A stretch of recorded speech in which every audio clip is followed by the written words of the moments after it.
Hello everyone, myself Akanksha Vishnoi. Welcome back to my YouTube channel Study with Akanksha. Hope you all are well.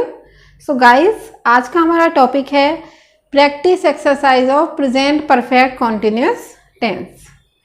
And present perfect continuous tense की मैं एक detailed video पहले बना चुकी हूँ, तो आप लोगों को सजेस्ट करूँगी कि सबसे पहले आप लोग वो वीडियो ज़रूर देखें, तभी आप लोग यहाँ पे अच्छे से समझ सकेंगे, कॉन्सेप्ट आपको क्लियर हो सकेगा. एंड आप लोग मुझसे इंस्टाग्राम एंड FB के थ्रू भी कनेक्ट हो सकते हैं. लिंक आपको डिस्क्रिप्शन बॉक्स में मिल जाएगा.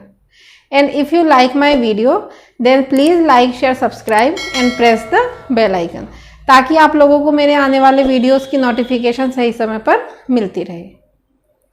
चलिए देखते हैं आज का अपना टॉपिक, जो कि है practice exercise of present perfect continuous tense.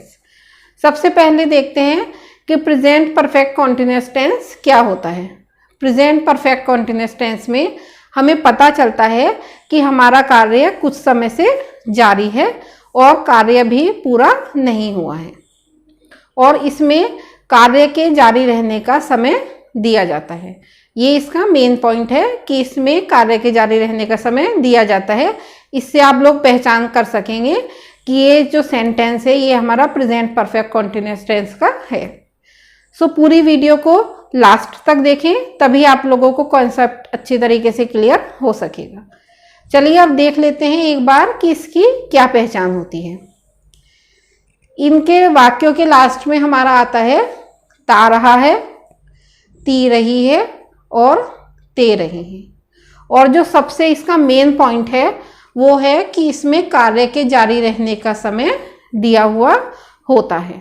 जैसे कि कोई भी सेंटेंस हो, वह खाना खाता रहा है, वह 2 घंटे से खाना खाता रहा है, वह 2 दिन से स्कूल जाता रहा है. इस टाइप के इसमें सेंटेंसेस होते हैं. अब देखते हैं कि इसके क्या रूल्स होते हैं, किस सब्जेक्ट के साथ हमारी क्या हेल्पिंग वर्ब लगेगी. He, she, it and singular nouns के साथ हमारा यूज होता है हैज बीन. एंड वर्ब की फर्स्ट फॉर्म में ING का यूज होता है. ये आप लोगों को ध्यान रखना है. He, she, it singular nouns के साथ हैज बीन एंड वर्ब की फर्स्ट फॉर्म में ING.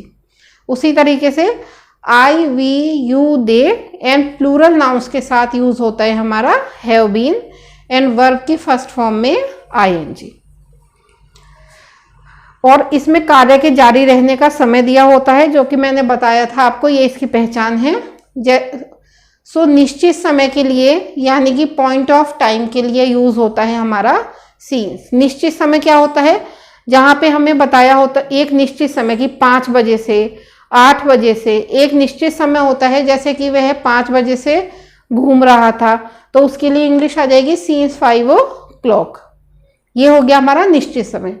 और एक होता है कि समय अवधि की पीरियड ऑफ टाइम, जहाँ पे कि हमें एक समय की अवधि बता दी जाती है, तो उसके लिए यूज होता है हमारा 4. जैसे कि 2 घंटे से, यहाँ पे हमें निश्चित समय का नहीं पता है, 2 घंटे से हमारा यह कार्य हो रहा है, इस तरह का सेंटेंस होगा, तो उसके लिए यूज होगा हमारा 4 2 hours या जो भी टाइम दे रखा होगा. अब देख लेते हैं एक बार इसकी वर्ब पैटर्न, कि किस वर्ब पैटर्न के अकॉर्डिंग हमारे सेंटेंसेस बनते हैं. सबसे पहले आएगा हमारा सब्जेक्ट प्लस हैव बीन या has been according to subject, plus main verb की first form, plus ING, plus object, plus since या 4, क्योंकि इसमें कार्य के जारी रहने का समय दिया होता है, तो पॉइंट ऑफ टाइम या पीरियड ऑफ टाइम जो भी होगा उसके अकॉर्डिंग यहाँ पे सीन्स या 4 का यूज होगा, प्लस टाइम, जो भी हमारा टाइम होगा. इसी वर्ब पैटर्न के अकॉर्डिंग हमारे अफर्मेटिव के सेंटेंसेस बनेंगे. चलिए गाइस, अब हम देखते हैं अपने अफर्मेटिव सेंटेंस यानी कि सकारात्मक वाक्य यानी कि पॉजिटिव सेंटेंस. सबसे पहले देखते हैं अपना फर्स्ट सेंटेंस. हम 2 घंटे से इन पुस्तकों को पढ़ते रहे हैं.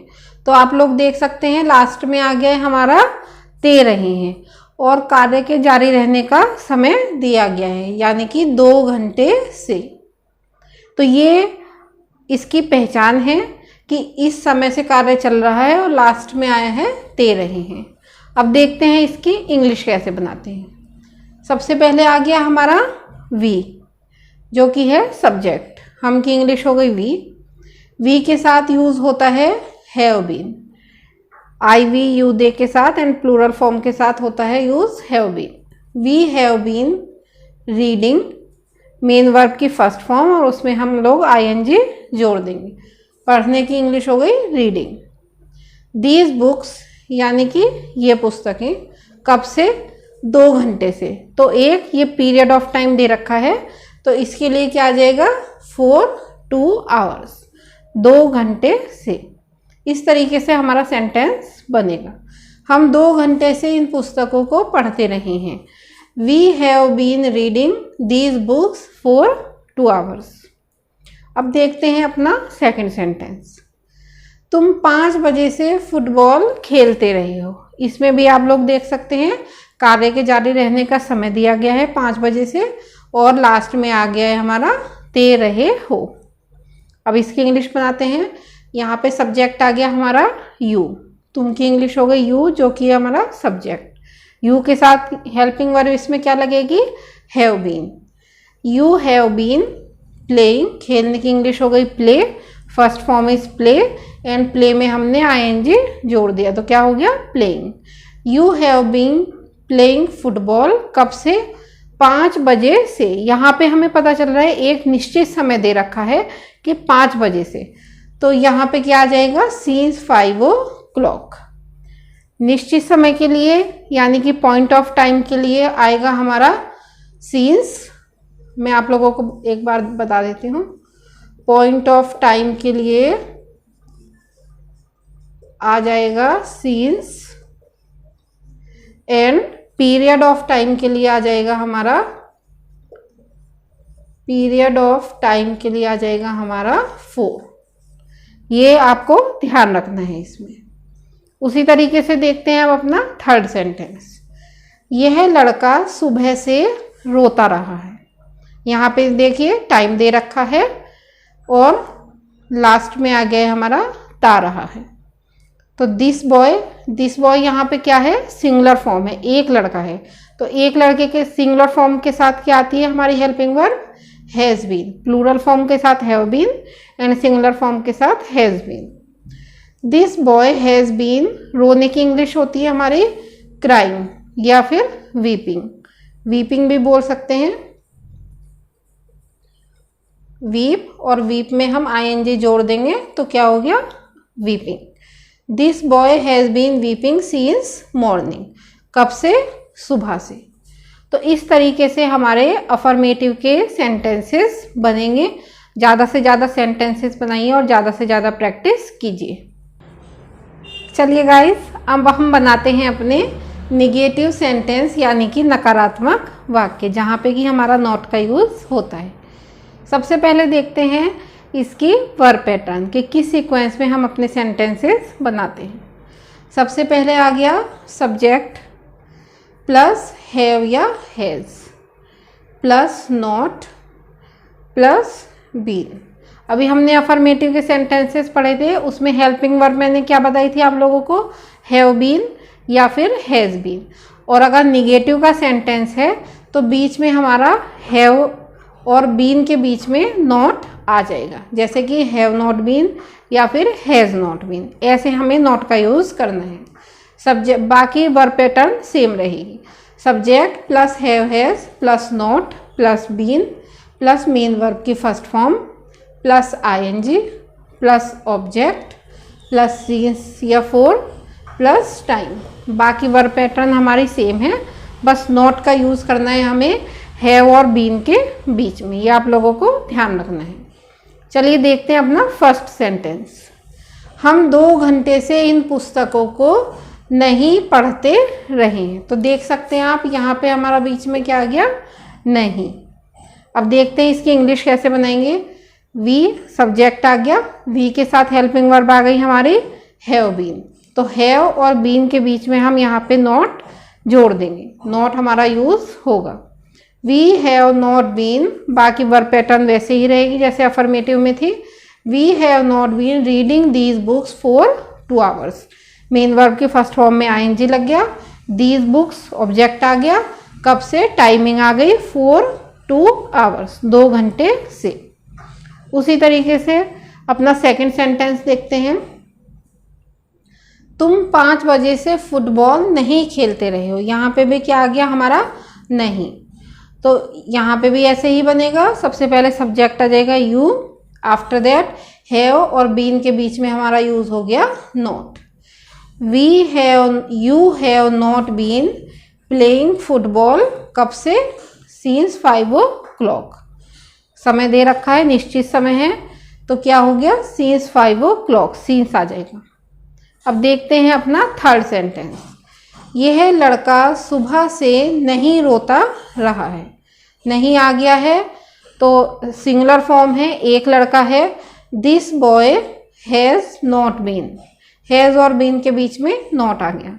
This boy has not been crying या वीपिंग, कुछ भी बोल सकते हो आप, क्राइंग सिंस मॉर्निंग, कब से, सुबह से। तो इस तरीके से हमारे निगेटिव के सेंटेंसेस बनेंगे according to this verb pattern. चलिए गाइस, अब हम देखते हैं अपने इंट्रोगेटिव सेंटेंसेस यानी कि प्रश्नवाचक वाक्य, जहाँ पर हमसे कुछ पूछा जाता है, क्या, क्यों, कब, कैसे, इस टाइप के वर्ड्स हमारे यूज होते हैं। सबसे पहले देखते हैं इसके वर्ब पैटर्न। सबसे पहले आएगा क्वेश्चन वर्ड। क्वेश्चन वर्ड क्या होता है, जो कि हमारे WH फैमिली के वर्ड्स होते हैं, वाई, वेयर, व्हेन, इस टाइप के जो वर्ड्स होते हैं वो होते हैं हमारे question word. After that have या हैज़ प्लस सब्जेक्ट, अगर निगेटिव का है तो नॉट का यूज़ होगा, अदरवाइज नहीं, plus been plus main verb की first form plus ING plus object plus since या फॉर प्लस टाइम और लास्ट में हमारा क्वेश्चन मार्क। इस सीक्वेंस में इस वर्ब पैटर्न के अकॉर्डिंग हमारे सेंटेंसेस बनेंगे। अब देखते हैं अपना फर्स्ट सेंटेंस। क्या वह पिछले सप्ताह से कठिन कार्य करता रहा है। लास्ट में देख सकते हैं आप ता रहा है आया है और कार्य के जारी रहने का समय दे रखा है पिछले सप्ताह से। तो सबसे पहले आया है हमारा क्या, क्या पूछा गया है, तो जो हमारी हेल्पिंग वर्ब है वो शुरू में आ जाएगी। हैज़ ही, आफ्टर दैट हमारा क्या आ जाएगा, सब्जेक्ट। हैव या हैज़ हेल्पिंग वर्ब आएगी, उसके बाद आ जाएगा हमारा सब्जेक्ट। हैज़ ही, उसके बाद आ जाएगा बीन। आफ्टर दैट वर्किंग, कार्य करता रहा है, वर्क में हमने आईएनजी प्लस कर दिया। Has he been working hard, कब से, पिछले सप्ताह से, सिंस लास्ट वीक। तो इस तरीके से हमारा इंट्रोगेटिव का सेंटेंस बनेगा। चलिए गाइस, अब हम देखते हैं हमारा सेकंड सेंटेंस। क्या पूजा पिछली जनवरी से स्कूल नहीं आती रही है। तो देख सकते हैं आप, ये हमारा क्वेश्चन यहाँ पे पूछा गया है, क्या पूजा, और ये हमारा निगेटिव का भी सेंटेंस है। तो सबसे पहले आ जाएगा हमारा हैज़, क्योंकि ये सिंगुलर फॉर्म है। हैज़ पूजा, आफ्टर दैट हमारा सब्जेक्ट आ गया, आफ्टर दैट आ जाएगा not. Has Puja not been, main verb की फर्स्ट फॉर्म में आईएनजी जोड़ दिया, कमिंग, आने की इंग्लिश हो गई। Has Puja not been coming to school, कब से, पिछले जनवरी से, सिंस जनवरी लास्ट, या फिर सिंस लास्ट जनवरी, ये भी बोल सकते हैं। और लास्ट में हमारा आ जाएगा क्वेश्चन मार्क। तो इस तरीके से सेंटेंस बनेगा। अब देखते हैं अपना थर्ड सेंटेंस। वे 10 बजे से क्यों खेलते रहे हैं। यहाँ पे पूछा गया हमसे क्यों, बीच में क्यों आ गया। तो सबसे पहले किसकी इंग्लिश आएगी, वाई, क्योंकि। Why have they been playing since 10 o'clock। सबसे पहले वाई, आफ्टर दैट हमारी helping verb, after that subject, then been. Why have they been playing since 10 o'clock and last में हमारा क्वेश्चन मार्क। तो गाइस, इस तरीके से हमारे इंट्रोगेटिव के सेंटेंसेस बनेंगे। होप गाइस आप लोगों को समझ में आया होगा। एंड कहीं भी कोई भी डाउट होता है तो आप लोग कमेंट बॉक्स में जाकर पूछ सकते हैं। एंड आप लोग मुझसे इंस्टाग्राम एंड FB के थ्रू भी कनेक्ट हो सकते हैं। लिंक आपको डिस्क्रिप्शन बॉक्स में मिल जाएगा। And if you like my video then please like share subscribe and press the bell icon, ताकि आप लोगों को मेरे आने वाले वीडियोस की नोटिफिकेशन सही समय पर मिलती रहे। चलिए गाइज, मिलते हैं अपने नेक्स्ट वीडियो लेक्चर में। Thank you so much.